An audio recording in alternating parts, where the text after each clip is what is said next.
안녕하세요. GMS 최성열입니다. 오늘 우리는 초현대화된 AI 시대 속에서 창조적인 인간 정체성을 어떻게 회복할 것인지 함께 나누고자 합니다. 이 초현대화라는 화려한 겉모습 뒤에 숨겨진 자연과 인간의 병폐를 깊이 들여다보고 그 해답을 밭에 감추인 보화라는 영적 직관에서 찾아볼 것입니다. 궁극적으로 나를 비워내고 참된 보화를 발견하는 과정을 함께 모색해 나가겠습니다. 먼저 서론입니다.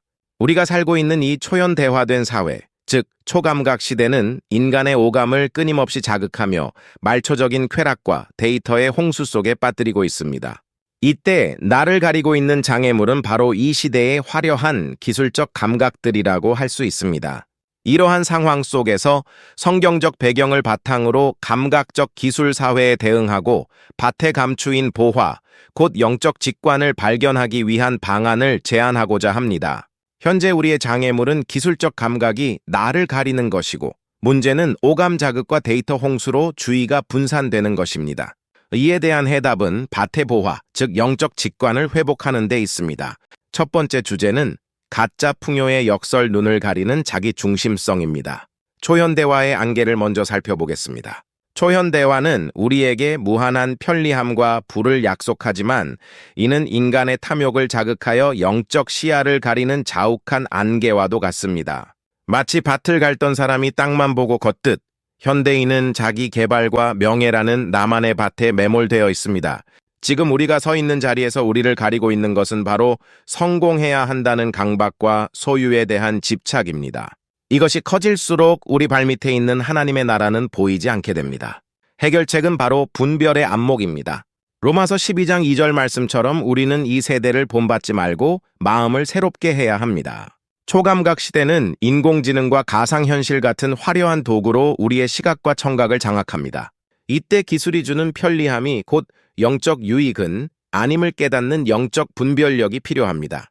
감각적 자극이 우리를 지배하게 두지 않고 사도 바울의 권면처럼 모든 것이 가하나 모든 것이 유익한 것은 아님을 기억하며 기술 사용의 목적을 하나님의 영광에 두어야 합니다. 두 번째 주제는 거룩한 직관 나를 제거할 때 열리는 시야입니다. 직관은 지식의 산물이 아니라 비움에서 시작됩니다. 나라는 장애물을 제거하는 순간 비로소 세상이 주는 편리함 뒤에 신음하는 자연이 보이고 그 고통을 치유하실 하나님의 통치가 선명해집니다. 이처럼 우리 자신을 투명하게 비울 때 진정한 통찰력이 열리게 됩니다. 이러한 나를 비우는 과정은 거룩한 비움, 독일어로 게라센하이트라고도 합니다. 이는 나를 가리는 자기 중심성을 제거하는 것을 의미합니다. 또한 우리가 세운 계획과 욕망을 내려놓고 하나님 앞에 단독자로 서는 고독의 시간을 확보해야 합니다. 이렇게 나를 제거할 때 비로소 내 발밑에 밭에 감추인 보화, 즉 하나님의 통치가 보이기 시작할 것입니다. 세 번째 주제는 결단과 거듭난 모든 것을 팔아 사는 새로운 존재입니다. 보화를 발견한 사람은 기뻐하며 돌아가 자신의 소유를 다 팝니다. 이는 단순히 물건을 파는 행위가 아니라 초현대화가 강요하는 가치관으로부터의 탈피를 상징합니다. 나를 제거하고 하나님의 통치를 선택하는 순간 인간은 자연을 착취의 대상이 아닌 공존의 동반자로 보게 됩니다. 이것이 바로 하나님의 사람으로 거듭난 자의 삶입니다. 이 과정에서 우리는 부와 명예가 주는 가짜 안식 대신 하나님이 다스리시는 질서 안에서 참된 평안을 누리는 역설적 승리를 거두게 될 것입니다. 오늘 말씀드린 모든 내용의 핵심 메시지는 이것입니다. 초현대화의 이상현상은 우리에게 나를 버리고 하나님을 보라는 영적인 신호입니다. 밭에 숨겨진 보화는 멀리 있는 것이 아닙니다. 자기라는 우상을 내려놓는 바로 그 지점에서 비로소 찬란하게 빛날 것입니다.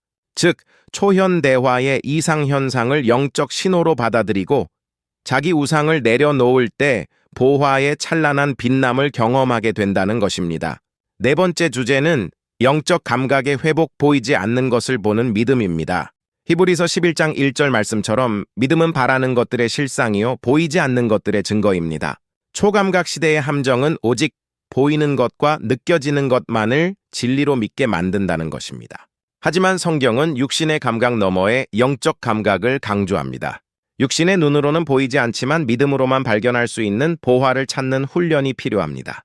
영적 감각을 회복하는 방법으로는 단순히 정보를 습득하는 것이 아니라 하나님의 은혜 안에서 주어지는 직관을 신뢰하는 것이 있습니다. 또한 자연 속에서 시편 19편 1절 말씀처럼 하나님의 세미한 음성을 듣거나 침묵 기도를 통해 외부의 소음을 차단하고 내면의 훈련을 해야 합니다. 다섯 번째 주제는 청지기적 운용 기술을 보화를 나누는 도구로 사용하는 것입니다.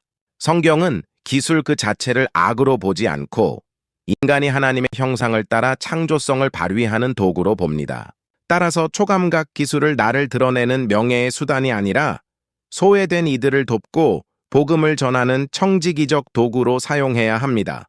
또한 가상 공간이나 디지털 플랫폼을 인간 소외를 부추기는 곳이 아닌 진정한 공동체성과 하나님의 사랑을 경험하는 거룩한 통로로 디자인해야 합니다. 결론적으로 초감각 시대의 대응 방안은 역설적이게도 감각의 절제와 자아의 해체에 있습니다. 우리를 가리고 있는 화려한 기술적 환상을 걷어낼 때 비로소 하나님께서 예비하신 참된 보화가 우리 삶의 현장, 즉 밭에서 찬란하게 드러날 것입니다. 이를 위해 우리는 네 가지 핵심적인 단계가 필요합니다. 첫째, 가짜 풍요의 역설을 인식하고 자기 중심성과 소유 집착을 분별하는 안목을 가져야 합니다. 둘째, 겔라센하이트, 즉 거룩한 비움을 통해 나를 제거하고 하나님의 통치를 보는 시야를 확보해야 합니다. 셋째, 모든 것을 팔아 새로운 존재로 거듭나는 역설적 승리를 위한 결단과 거듭남이 필요합니다. 마지막으로 영적 감각을 회복하여 믿음으로 보화를 발견하고 기술을 거룩한 통로로 사용하는 청지기적 운용을 해야 합니다.